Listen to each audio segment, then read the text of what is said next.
Christine, and welcome to this prenatal class for your first trimester. So, I'm at 8 weeks pregnant today, and this is my second pregnancy. Now, I always have this feeling, and this has been a theme throughout my life, that whenever I go through anything, that I'm going to be able to chug along as usual with just some minor adjustments. Maybe I'll just slow down, right? And then reality comes in and reminds me of what's true in these instances. And the truth is that even though I don't have a very large belly, and even though I am not experiencing some of the more intense effects of being pregnant that are going to come as the baby gets bigger and as I get bigger, there are already a lot more adjustments that I need to take into how I approach my yoga practice than I might have otherwise considered. So, what do I mean by that? You may be able to keep up with your regular yoga practice, right? If you don't have much of a belly in the way, and if you're not experiencing things like shortness of breath that I am experiencing, you may be able to keep up with your usual regular yoga practice. My only recommendations for you would be make sure you're not doing any form of hot yoga, that you're staying hydrated, and that you are not retaining your breath at any time, and that you are just becoming a little bit more mindful of your twists. In the first trimester, you still have a good mobility throughout your spine, but it's already time to start becoming aware of that as your body is changing. Now, someone like me, I'm out of breath really easily. It's my second pregnancy, so I already have a bit of a belly showing even at a mere 8 weeks. And it tends to kind of get in my way. I deal with nausea and extreme fatigue. So already I'm feeling the need to rest more, to take my time, and to slow down. And that is exactly what we're going to do today in this first trimester prenatal yoga practice. So you'll need a couple of props, a couple of blocks, and a bolster. If you don't have any blocks, for today, something as simple as some books might be able to work. We are going to need to be able to prop up your bolster at one point. We're going to do a reclined posture. So make sure that you have what you need for that. You can always roll up some towels, some bath towels to make your own bolster at home if you don't have one. For now, we're going to put these props aside. And I'm going to invite you to come to sit in a comfortable position. I'm going to use a block underneath my sit bones, as I find that this helps me to keep my hips a bit more elevated, have a little bit more ease through the pelvis. And then that ease in the pelvis and that grounding through the legs also helps the spine to sit a little bit taller, which is also something that we want to be mindful of throughout the pregnancy, because that whole expanding of the girth tends to make us feel shorter. Right, so we want to try and lengthen and create some space so that there can be more ease for baby and for more ease for your own breath. All right, so we're going to start simply by sitting here. You don't have to be cross-legged. You could be kneeling. You could even get yourself up onto a chair if you would prefer to start like that. You can place one hand on your belly, one hand on your heart, and close your eyes. And start taking some deep breaths. Just breathing a little bit more deeply now than perhaps you have so far leading up to this moment. And even taking this moment to connect to baby. In your first trimester, baby is small. You may not even feel the movements yet.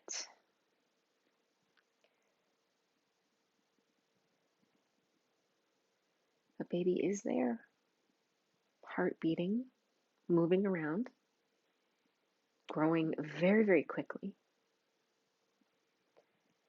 And this is part of why you may be feeling extra tired. This baby needs so much from you to be able to do all that growing.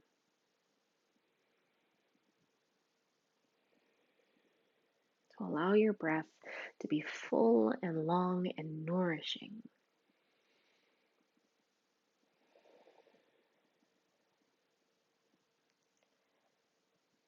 And if you haven't already begun to incorporate some Kegel exercises into your yoga practice or into your days, do a little bit of that now. So the Kegels, the muscles, the pelvic floor are the sort of sling muscles that are from the pubic bone to the tailbone and between your two sit bones. So it's really the whole base of the pelvis. And they sort of act like a trampoline, right? Where when they're relaxed, they sag down, and when they're tight, they come up, right? So there's this kind of feeling. And so, what you can think about doing here with your breath is that as you exhale, you're essentially pulling up on the trampoline, right? So that pubic bone, tailbone, sit bones are all trying to move towards one another at the center and even up into the cavity of your torso. And then as you exhale, relaxing that as completely as possible. Exhale and tighten and lift up. And then exhale, relax.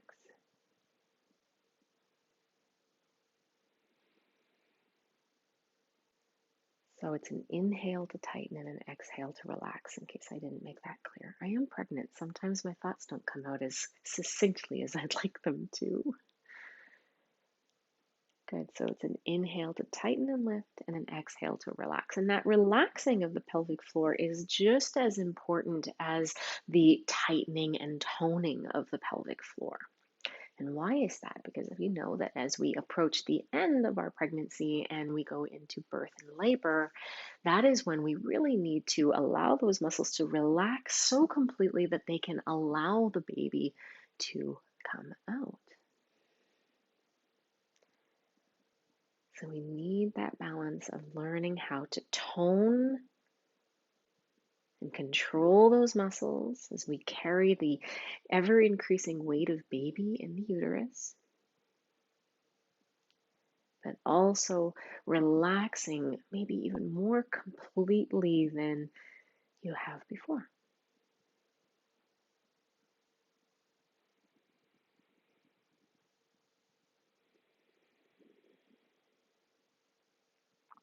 Give yourself a couple more breaths just like that.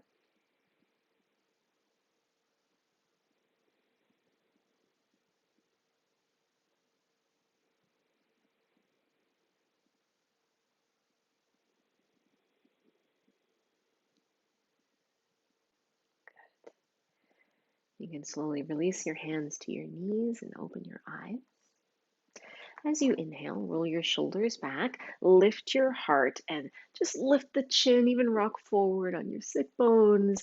As you exhale, round, roll to the back of your sit bones, scoop your belly in, drop your head. Inhale and exhale. In and exhale.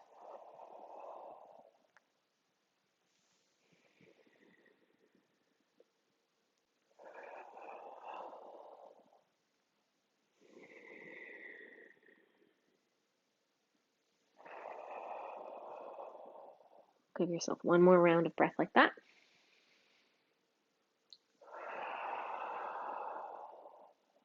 Good. And coming back to neutral in your spine. You can inhale your arms up and overhead, touch your palms. And on your exhale, just go over to one side. We're going to stay here for a couple of breaths. Again, we're thinking of lifting the rib cage out of the pelvis. So you can create a little bit more space in the sides of the body, a little bit more length in your ever shortening torso. Whether this is your first pregnancy or not, I want to welcome you into this journey and welcome baby. Good. Inhale, both hands back up overhead. Use your exhale to go into the other side, feeling that lift of the rib cage out of the pelvis as you arch over, stretching the space between your ribs, breathing into the side of the body and keeping the shoulders relaxed. Relaxing your jaw, relaxing your face. And if at any time you need a little reminder to relax, I love a good horse breath. You can always just take a breath in and it helps, I promise. Do it again.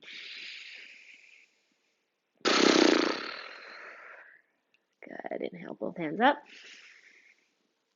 On the exhale, we're going to take a twist now. So you'll take one hand to the opposite leg, the other hand on the ground behind you. Roll the shoulders back and look back behind you. As your belly grows, you'll find that twisting through the lower spine becomes more and more challenged, as we don't want to squish up baby, right? And we can't anyway. That's one thing I learned in my last pregnancy. I couldn't twist if I wanted to. But we can try to bring a little bit more mobility into the upper spine to the thoracic. So roll the shoulders back, and with your left shoulder blade, try to push the left side of your chest around to the right a little bit more. Good. Inhale, both arms up overhead again. And then exhale into the other side. You stay there for a few breaths, always thinking about getting that length in the spine. Using that right shoulder blade now to help you twist towards the left a little bit more. Even turning and looking back if that feels good on your neck.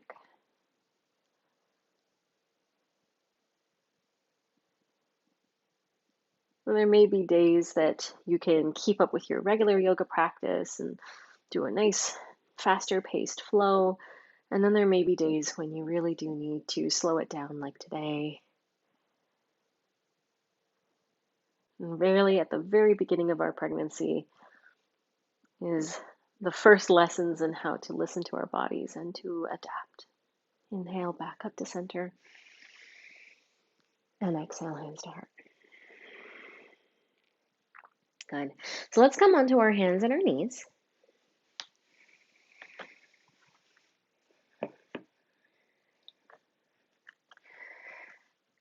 Good. Hands are landing underneath your shoulders and your knees are underneath your hips. As your pelvis widens, as you start to feel bigger, you may start to feel that hip distance between feet or knees during your practice no longer serves you, and it's time to open up a little wider. So don't hesitate to do that if it feels steadier for you, more natural in your ever expanding body. As you inhale, lift your head, lift your tailbone. As you exhale, round. Keep moving with your breath.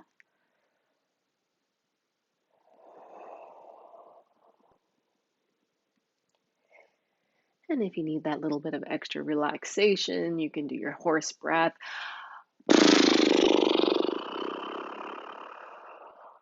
Softening the jaw, softening the mouth and the eyes.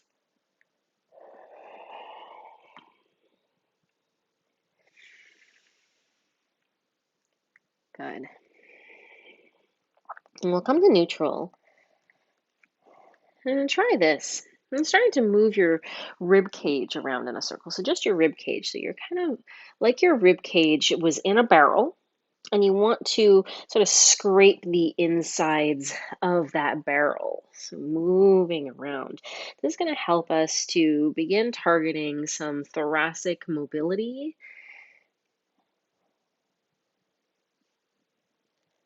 and to loosen up tensions in the shoulders. You're inhaling around one side of that circle and exhaling around the other. Your ribcage essentially drops down between your arms and then sort of hunches up towards the sky. You're going side to side, up and down, around and around. You can change directions as well.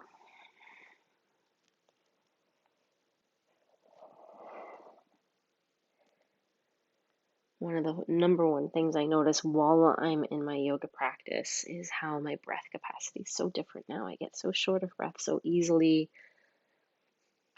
And so it's nice to be able to move slow and move with the breath so that I'm working with that difference in capacity versus against it. Give yourself one more good circle around. Beautiful.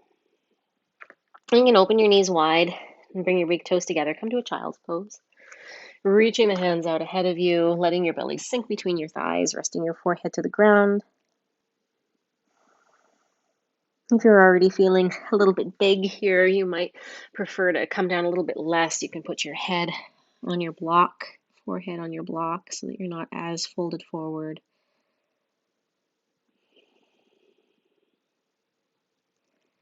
And just take a moment to soften and release through the hips.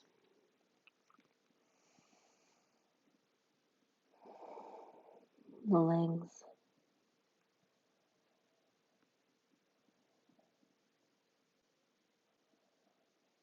And come back to those Kegel breaths. Inhaling and pulling up on the trampoline. Exhaling as you soften.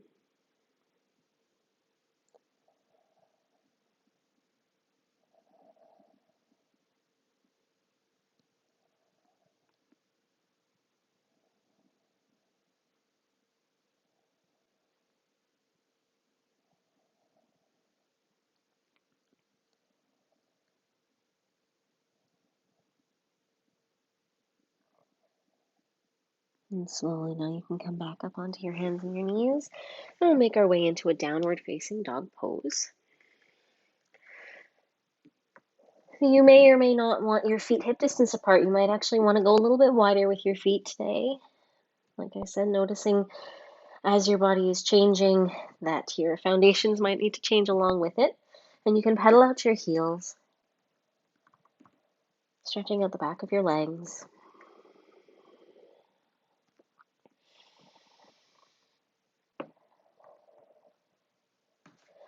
Really pressing the ground away with your hands and the shoulder blades a little bit more together at your back so that the top of your shoulders are broad and away from your ears. If you start to feel as your pregnancy progresses that your baby is getting really heavy in your pelvis, downward dog is a great way to take baby weight out of the pelvis.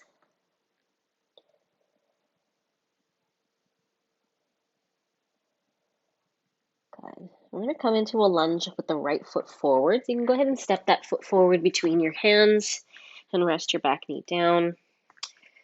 Take your time to set that up so you have a nice wide stance between your two legs. And come up onto your fingertips here. Roll your shoulders back and lift your heart forward.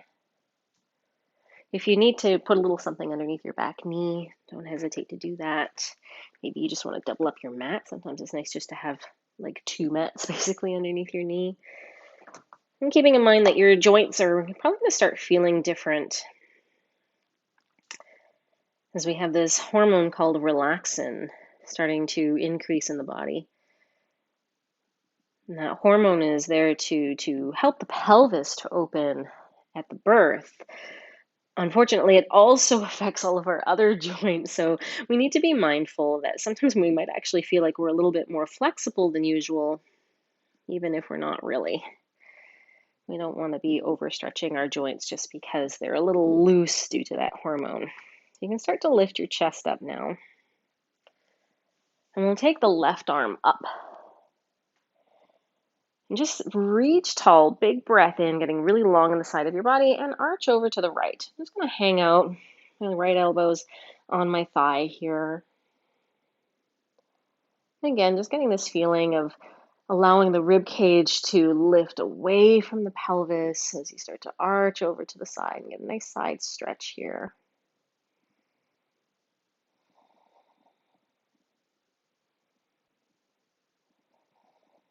And softening in the jaw and the face.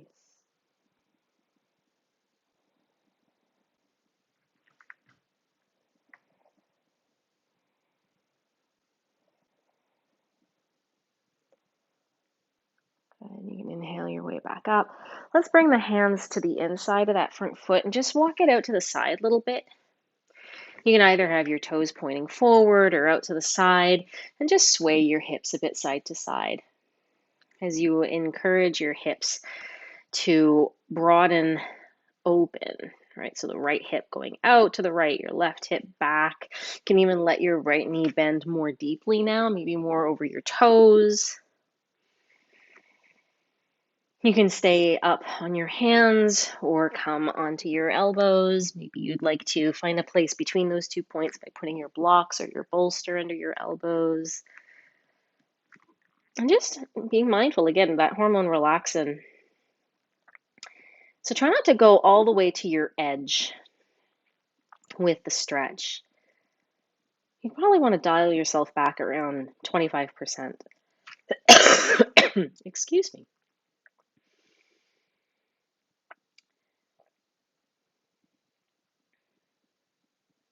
And you can start to push your hips back.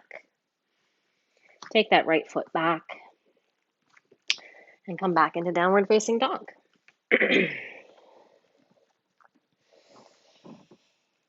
Allowing for some nice long breaths here in downward dog. Allowing for this release of gravity through the spine. If you're managing things like dizziness, downward dog might feel like a little too much for you today, so you can always come to a child's pose instead.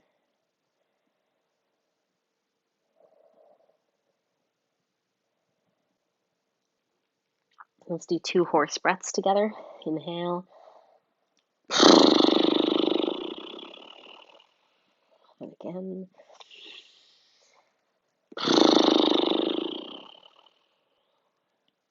Good. We'll do the other side. So get that left foot up in between the hands. Back knee down, pat it up if you need to. And we'll just stay here for a moment before we come up.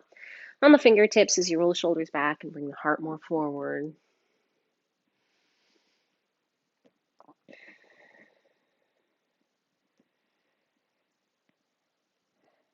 Pregnancy is such a yin season of a woman's life.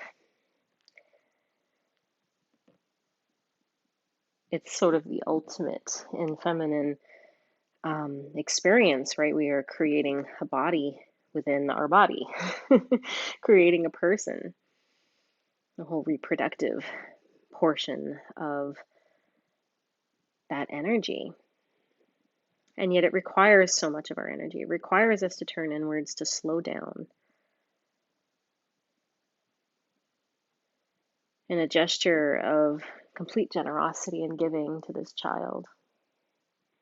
Give it what it needs. We have to give ourselves what we need. And from here, you can start to come up a little bit more. Maybe rest your left elbow here on your thigh. Take your right arm up. Take a nice deep breath in as you get really tall. And then exhale as you arch over to the left a bit. Still pulling rib cage out of the pelvis. And getting some nice long breaths into the right side of your body.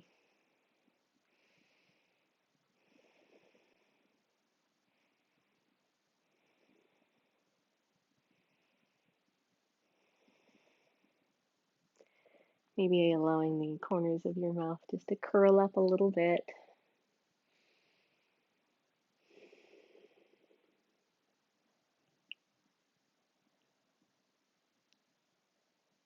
Good. Inhale to straighten up. And then on your exhale, you can come down. Hands will come to the inside of your foot. You can walk your foot a little bit to the side now. Toes either pointing forward or out to the side. Start by just rocking your hips a bit side to side.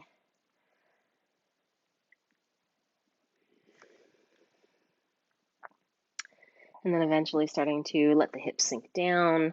Maybe your knee starts to bend out over your toes. Right hip moving back and left hip moving forward, just broadening across the pelvis. But again, being mindful of your limit and maybe dialing yourself away from the edge by about 25%. So you're not going as far into your stretch as you can. You want to just dial it back slightly. So like in my case, I might normally come down onto my elbows. I'm choosing not to right now. I still have lots of beautiful sensation of opening here without going that extra mile.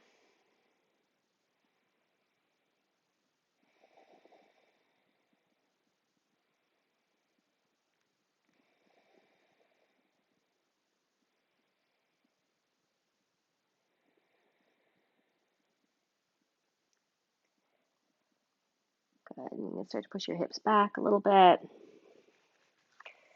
And take that left leg back. One more time, we'll come into downward dog.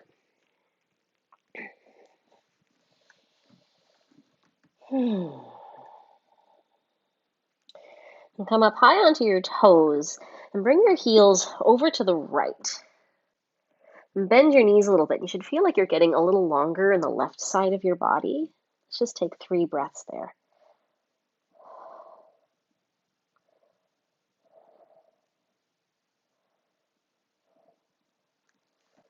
Good. You can come back up on your toes, start moving your heels over to the left, bending your knees a bit, stretching out the right side of your body. The hips are moving back. 3 deep breaths there.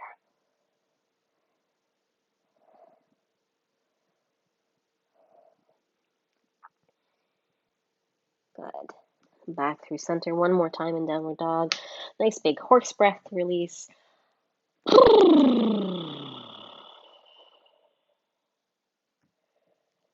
And coming back down onto your knees. Wonderful. So let's take a yogic squat.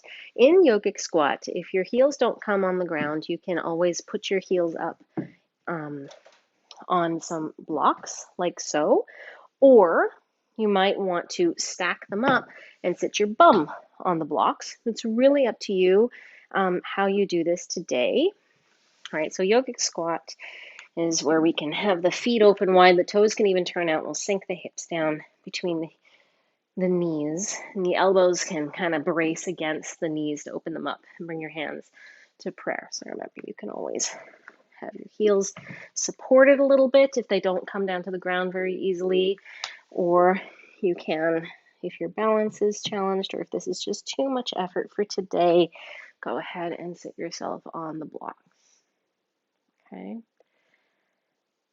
Now from here, your elbows can open your knees nice and wide, helping to broaden again through the pelvis and the groin muscles. We'll take a couple of Kegel breaths there. As you inhale, tighten up. As you exhale, soften down, release. Inhale, lifting up. And soften down. Okay, give yourself at least 3 or 4 more like that.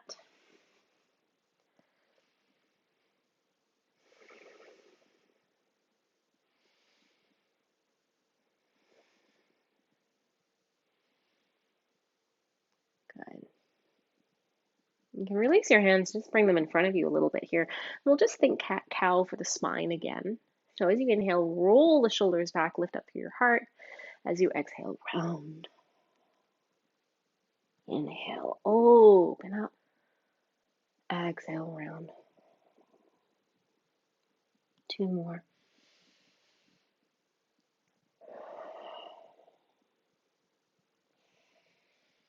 I lied. We're going to do 1 more after that. Good.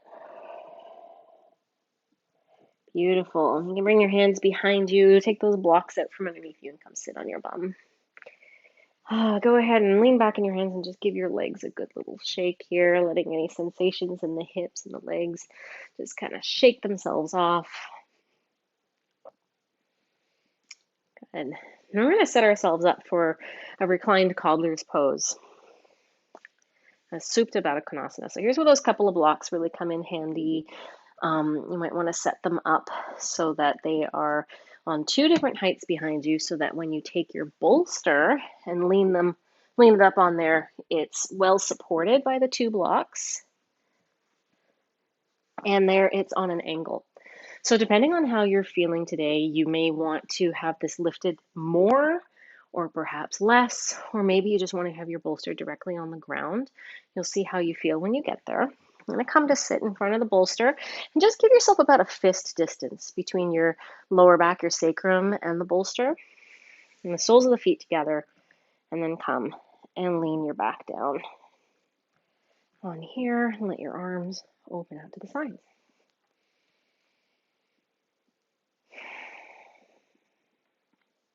So we are in a reclined cobbler's pose where those feet are together, the knees are apart. But do listen to your body. If this is just creating strain in your groins, the knees are not supported today, you could always support them, right? If you'd like to be in this posture but just need some extra support, go ahead and get some pillows or folded blankets, or if you happen to have more blocks, anything that can just kind of prop up your knees or your thighs a little bit so they're not straining on the inner thigh. Or conversely, you can just change the shape of your legs entirely. You can do the exact opposite. So the knees would come together and the feet would come apart. And this can help us if you've got any lower back type of pain and sensitivity there.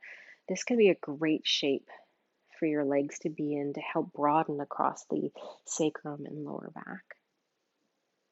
And then, of course, there's always the option to just, so simply extend your legs out in a Shavasana-like stance where they're just a little bit apart, toes rolling out to the sides.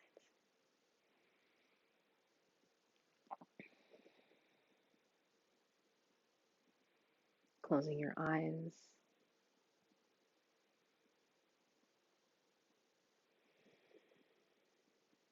returning to your breath.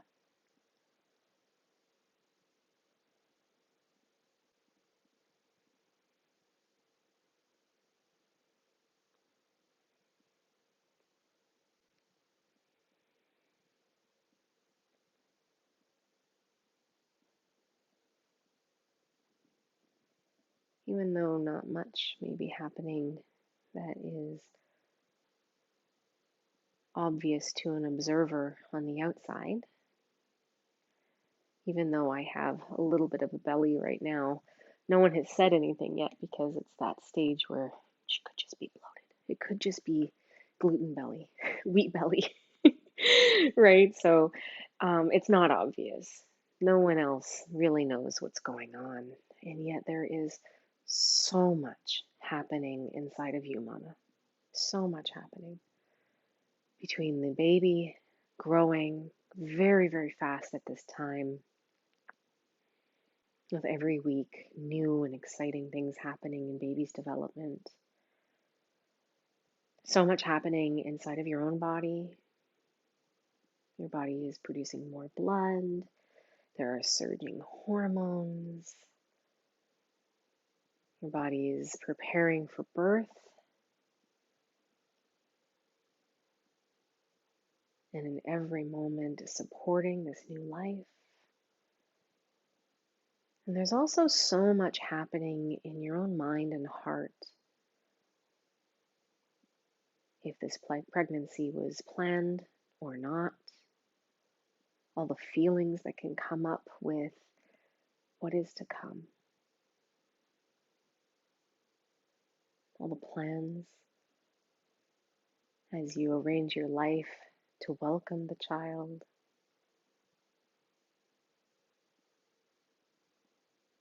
Let's take this final moment in our practice today to just honor this journey in all of its complexity,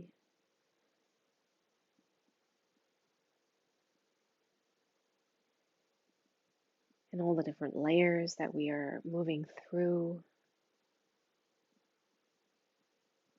whether there be joy and excitement or fear and anxiety.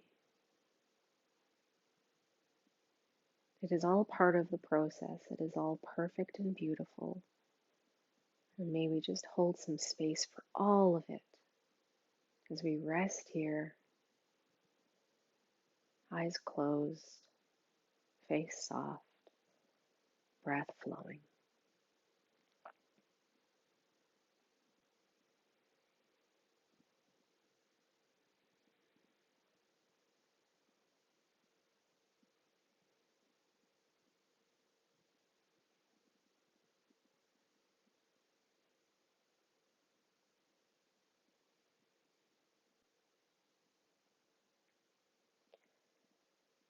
You can take one hand and rest it on your belly, and one hand and rest it on your heart.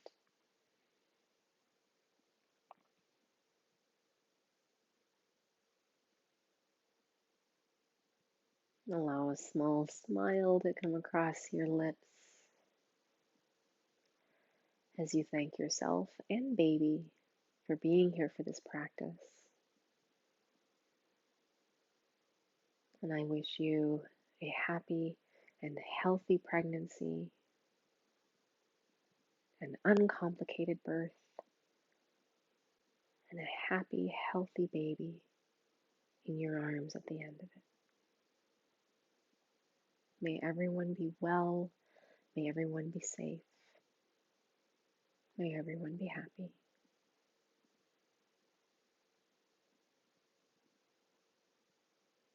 Bring your hands together in prayer at your heart.